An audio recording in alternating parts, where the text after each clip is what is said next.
As soon as the war started, everyone thought that total collapse. The Russian stock market having fallen by over 40% and now being shut. Russian imports and exports are falling. Price bottoming out. Collapse of production. Increase in unemployment. When Russia started the war in Ukraine, everyone thought that the Russian economy would soon collapse and there'd be loads of unemployed people.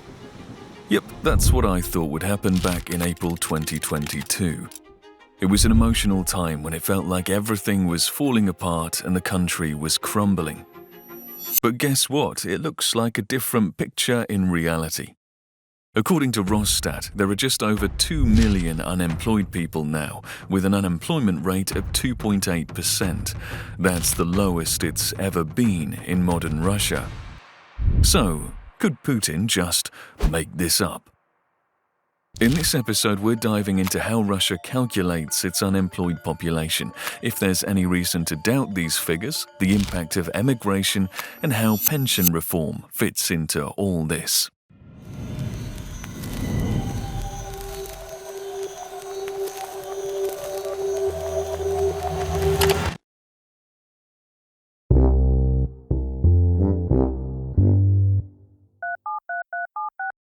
When you hear news from official Russian sources, the first reaction is to not believe it.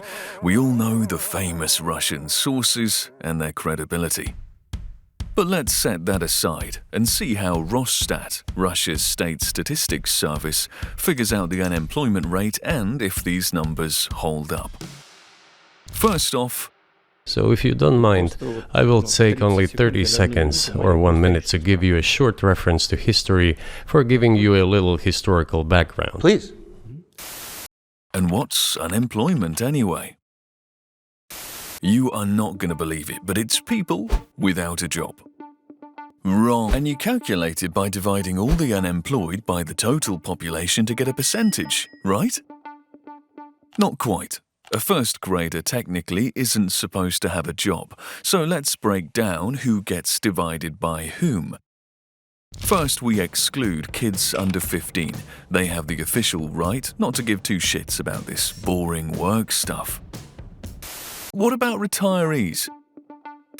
Well, paying them a visit once in a while would be nice, and Rosstat doesn't dismiss them as easily as it does with kids.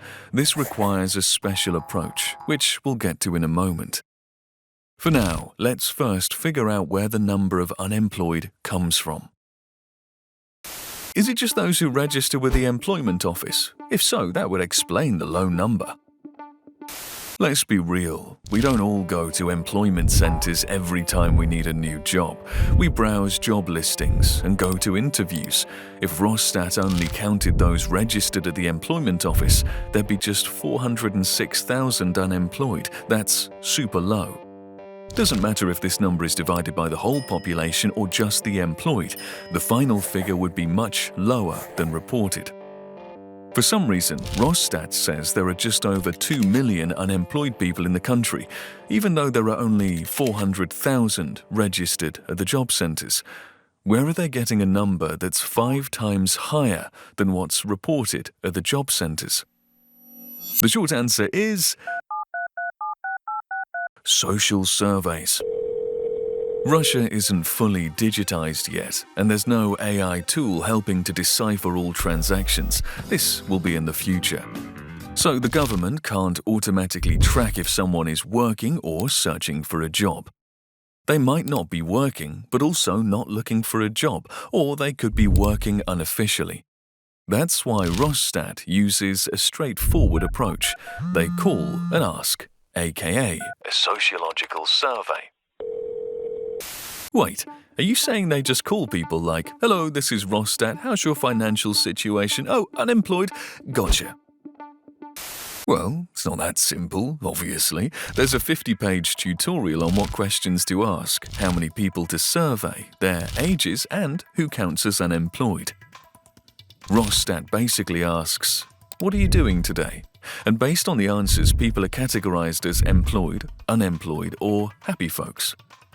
The last group includes those who aren't working and aren't looking for work. This can include retirees, freeloaders, or the children of Russian oligarchs. These people aren't included in the stats at all, they're just living their best lives. So, if someone is fishing and selling the catch, they're considered employed. If they're trying to become a fisherman but the capitalists won't give them a rod, they're unemployed. The total of those two groups makes up the labor force, but if someone is fishing for fun and doesn't care about money, they're omitted from the statistics. In the end, we first exclude all kids under 15, then survey 77,000 people, categorizing them into 3 groups. Next, we run the collected data through mathematical formulas to get the final number of unemployed people, which we then divide by the labor force to get the unemployment rate. Is this method perfect? Well, no, of course not. Any survey-based research has its margin of error. People can lie, refuse to answer, or be miscounted, like a guy renting out his grandma's apartment and browsing job listings out of boredom could be considered unemployed. But these errors aren't significant enough to distort the overall picture and still provide a good sense of what's happening in the country. This method is used not only in Russia, but worldwide. While Russia became a member of the International Labour Organization back in 1954. Even though the ILO has suspended cooperation with Russia, Rosstat continues to use the familiar methodology. So, until we have digital tracking systems, we count the best way we can.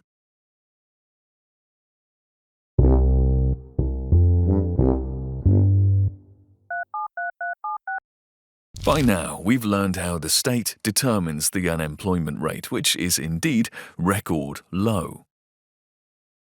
Well, of course, half the country has been mobilized, the other half has left, and the third half is working in defense industries.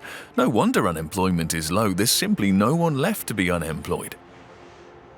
The first explanation that comes to mind is indeed mobilization, emigration, and increased defense orders. So, if our hypothesis is right, unemployment should have started dropping sharply at the start of the war and then picked up speed after mobilization.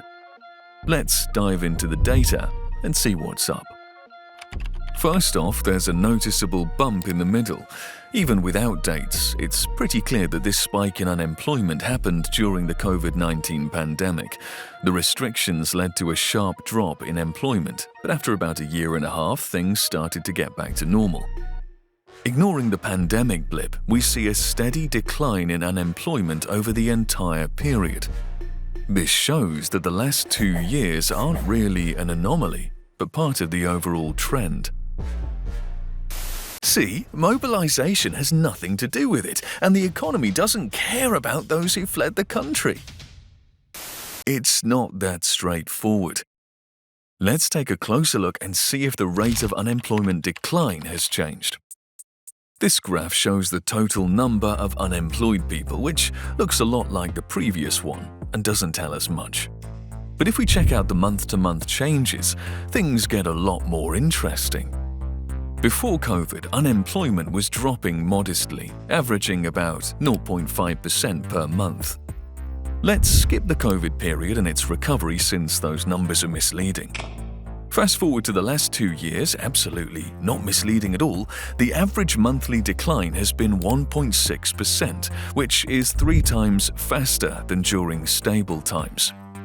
In the first half of 2023, it gets even crazier, with a nearly 3% drop.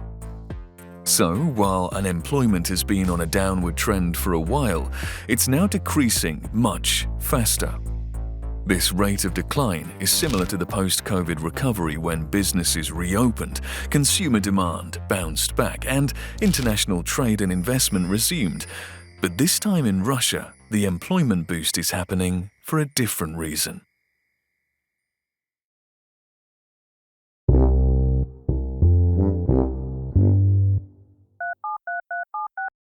We've already tried to figure out the impact of those who left. There were 18 million departures abroad, but that number alone doesn't tell us much. By combining statements from foreign authorities, we previously estimated the number to be around 600,000. That sounds intense. Plus, there were scenes of Russians fleeing mobilization at the Georgian border, showing a substantial outflow of working hands. If we add the 300,000 mobilized, who's left to work? But we figured out how to assess the impact of the mobilized and emigrants on employment. Now you'll understand why I burdened you with the calculation method at the beginning of the video. And for that, I ask you to like and write words of support or mean comments to promote our small channel. It will really help. Remember how unemployment is calculated. It's the number of unemployed divided by the workforce. Military personnel, including those mobilized, are counted as employed, thus adding to the workforce.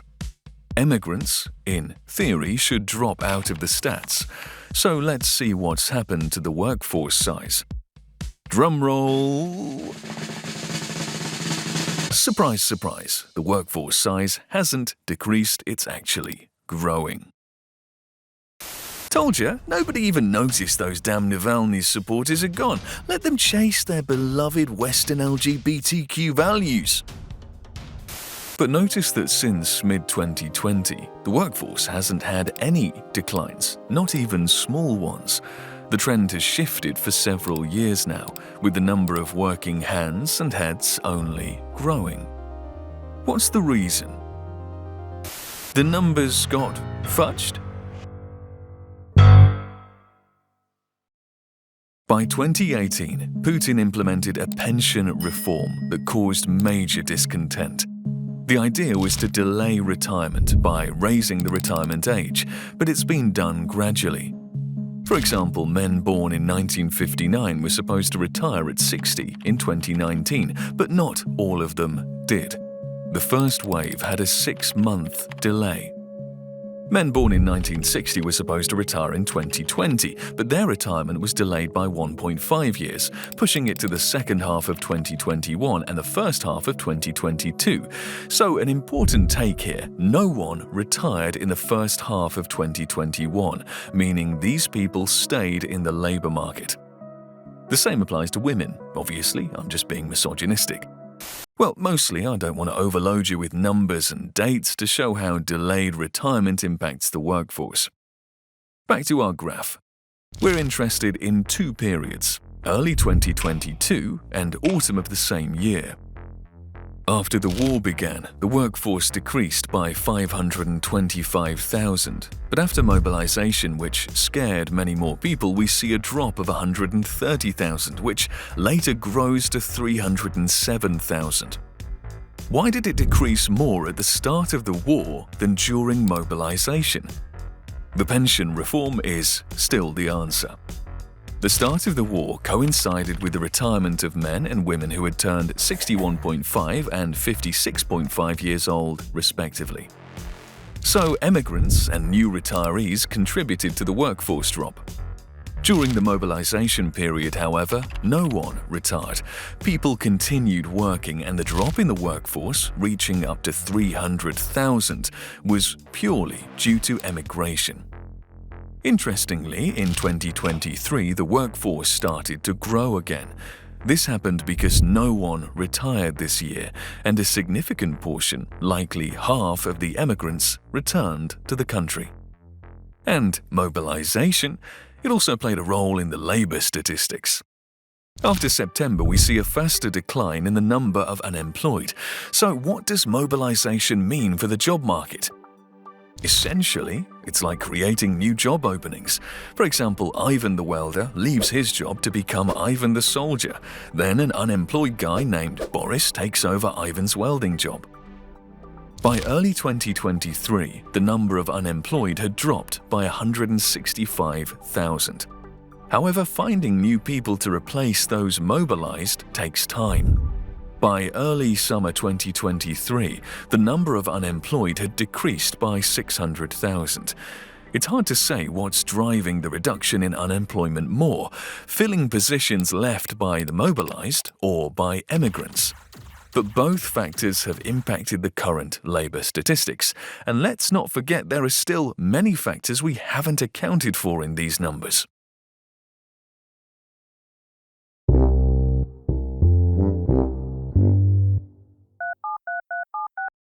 So far, we've only discussed 3 factors that influence the labour market, either positively or negatively: emigration, mobilization, and pension reform. But it's crucial to consider that these events are happening within a broader context, the demographic dip. Remember our video from a year ago? Let's revisit that for a moment. On the screen, you see the demographic breakdown of men and women in Russia. This dip is a remnant of the USSR's collapse. The idea here is that more people are retiring than new workers are entering the workforce. The data is from early 2021, so just mentally extend it 3 years forward. Each year, the number of people decreases, and so does the workforce. The pension reform aims to address this reduction in the workforce. But that's during normal times.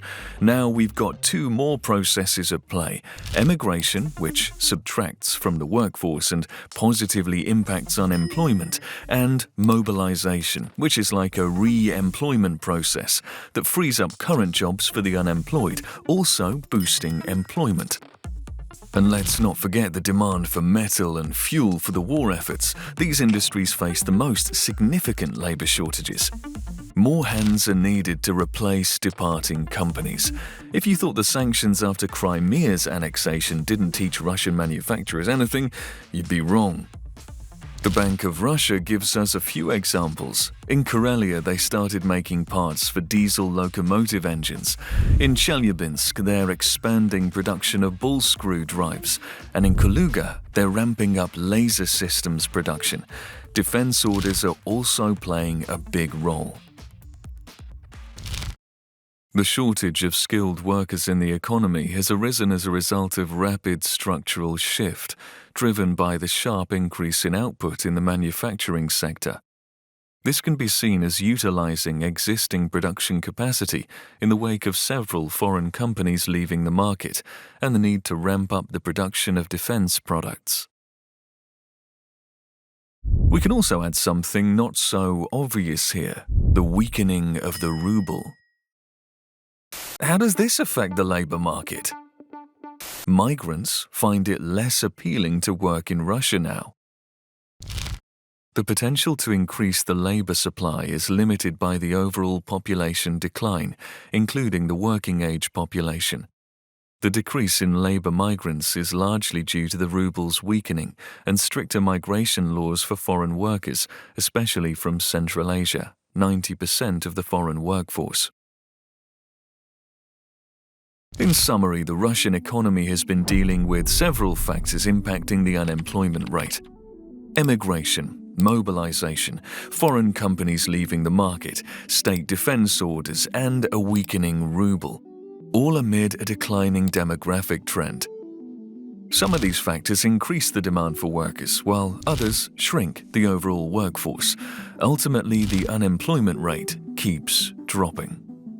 In a tight labour market, employers are no longer competing for skilled workers, but for anyone who can do the job. This is driving wages up. But these are great indicators. Yes, but this kind of wage growth isn't normal for the economy, as even the Central Bank of Russia points out. If the drop in unemployment leads to inflation, it's not natural. This means external factors are triggering processes that artificially reduce unemployment. Wage increases just translate into inflation or rising prices. That's why the central bank is trying to combat rising prices by keeping the interest rate at 16%. And despite this high rate, Russia's industrial performance has been impressive. But let's be clear, this abnormally low unemployment isn't a Putin achievement. Here's what the Minister of Economic Development had to say. It's hard to argue that human capital, the human resource, has become the scarcest resource in the economy. Not investments, not finances, and not even technologies, which are tough. The main problem is the human resource. This is reflected in the extremely low unemployment rate. 3% is abnormal for us. It's definitely a brake on economic development, not a plus. Now, worker Ivan in Russia is in high demand and can afford to be picky when choosing an employer. The headache is now on others. Employers must find ways to cope with the labor shortage and the exhausted incentive of raising wages. Meanwhile, Russian officials need to figure out what to do with this brake on economic development. You know who to share this video with. We say a big thank you for all the supporters from our Patreon. And I'm the researcher.